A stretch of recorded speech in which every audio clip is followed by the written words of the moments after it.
I'm Sally Cole with Story Hour Academy, and this is our lesson about two phonograms, the OR phonogram that says OR, and the WOR phonogram that says WOR. OR and WOR. Let's learn about the OR phonogram first. Here's a definition. OR is a phonogram that makes an R-controlled vowel sound. OR. Let's write it 5 times and say the sound that it makes. OR says OR. OR says OR. OR says OR. OR says OR. OR says OR. Let's write some words with the OR phonogram. First word is OR. So not only is OR a phonogram, it's also a word that stands all on its own. Do you want to write the word down or say the word out loud? That would be using the word OR in a sentence. Next word, for. We have the F that says f and the OR that says OR. Be sure to write along with me here. Next word, torn. We have the T that says t, the OR that says OR, and the N that says n. T or n, torn. Next word, porch. We have the P that says p, the OR that says OR, and the CH that says ch, p, or ch, porch. Next word, fort. We have the F that says f, the OR that says OR, and the T that says t, f, or t, fort. Next word, born. Let's get some more space. Here we go. We've got a B that says B, an OR that says OR, and an N that says N. Next word, morning. We have an M that says M, an OR that says OR, an N that says N, and an ING that says ing. Or n, ing, morning. Next word is pork. In pork we have a P that says p, an OR that says OR, and a K that says k, p, or k, pork. And our last word with the OR phonogram, north. We have an N that says n, an OR that says OR, and a TH that says th, n, or th, north. Now let's talk about exceptions. There are 3 categories of exceptions to the fact that OR says OR. The first one is where OR makes an R-controlled schwa vowel sound. So this can happen in words like actor and doctor. Let's study those words. So actor is spelled A-C-T-O-R.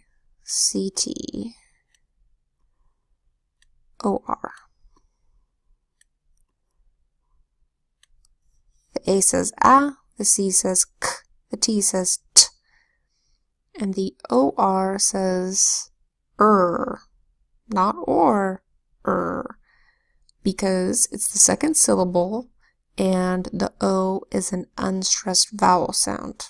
That's being controlled by the R. Got it? Actor. Next word, doctor. Here we've got a D that says D. O that makes its short sound ah. A C that says k. A T that says t.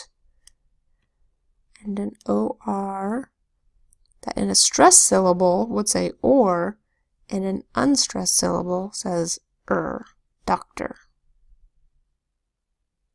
Now the next set of exceptions are where the O sound and the R sound break off into separate syllables. Two examples of that are sorry and borrow. Let's write those and study those. Sorry is spelled S-O-R-R-Y.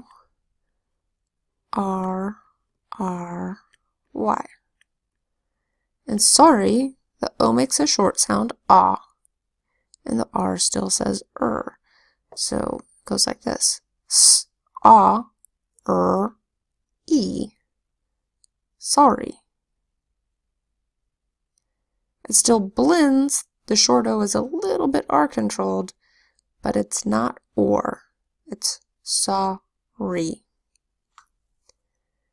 Next one is borrow. Here you have a B that says B, an O that says ah, an RR that says and an OW that makes a long O sound O. Here the first syllable is ba, the second syllable is ro. Ba, ro. Say it together fast. Borrow. So we don't say sorry and borrow. We say sorry and borrow. And the final group of exceptions is where WOR is a phonogram that says WOR. So when a W comes before the OR phonogram, it usually makes a new phonogram that says WOR. Let's study some of the words that follow this exception. First one is word. Word is spelled W-O-R to say wor, and a D that says D. Word. Word. Next word is work. We've got a W-O-R that says wor, followed by a K that says K. And then we've got world. We've got a W-O-R that says wor, followed by a L that says O, and a D that says D. World.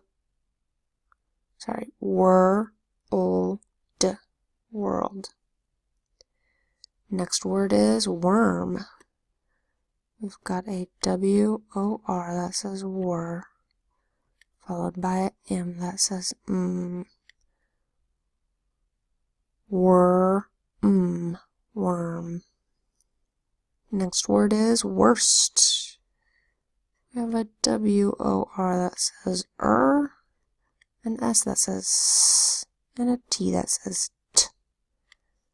Worst. And our last one in this category is worth. We have a W-O-R that says war, and a T-H that says worth. And then, of course, there is a case where W as a phonogram that says W and OR as a separate phonogram that says OR both make their first sounds. W or war, as in worn. Boy, that shirt looks heavily worn. Are you sure you don't want to wear a new shirt? So look out for that. Now let's read some words in a poem that contain the OR and WOR phonograms. Like usual, I've written the phonograms that I've already taught here at Story Hour Academy in green, and the phonograms that I have not taught yet in blue. So you are going to read the green parts, the green words, and I will read any word that has some blue in it. Okay? Here we go. This is the title of the poem. Pittypat. This one's for you. It's one of our sight words. Say it. And Tippytoe by Eugene Field. This one's yours. And when, yours. The, yours. Sound it out. D, a. Say it together fast. Day. Another sight word is at an end. So I'll read it fast. And when the day is at an end, scroll down. There are little duds to mend. Little frocks are strangely. Here's one just for you. Sound it out. T that says T. OR that says OR. N that says N. Say it together fast. Torn. Little shoes, great holes reveal.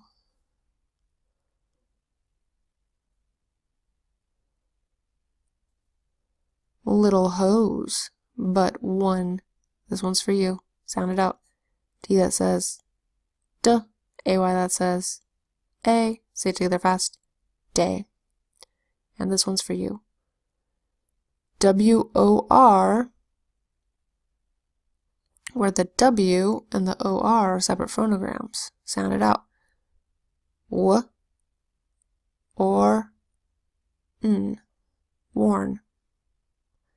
Little hose but one day worn. Rudely yawn at toe. For you. And another one for you. Sound it out. H that says double E that says E. L that says ol. Say it together fast. Heel. Who but you could. This one's for you. WOR phonogram that says WOR, and K that says K. Say it together fast. Work. Who but you could work such woe? Pittypat for you. And Tippytoe. So this poem, like the picture reveals up here, is about two little girls. Here's one of the two. Now your assignment is to have someone read you the rest of the poem. This was just one passage in the middle of it. So read the beginning, read the middle, read the end. It's called Pittypat and Tippytoe, and it can be found in a book called Lullaby Land by Eugene Field. That's your assignment, and I will see you again soon here at Story Hour Academy. Bye-bye.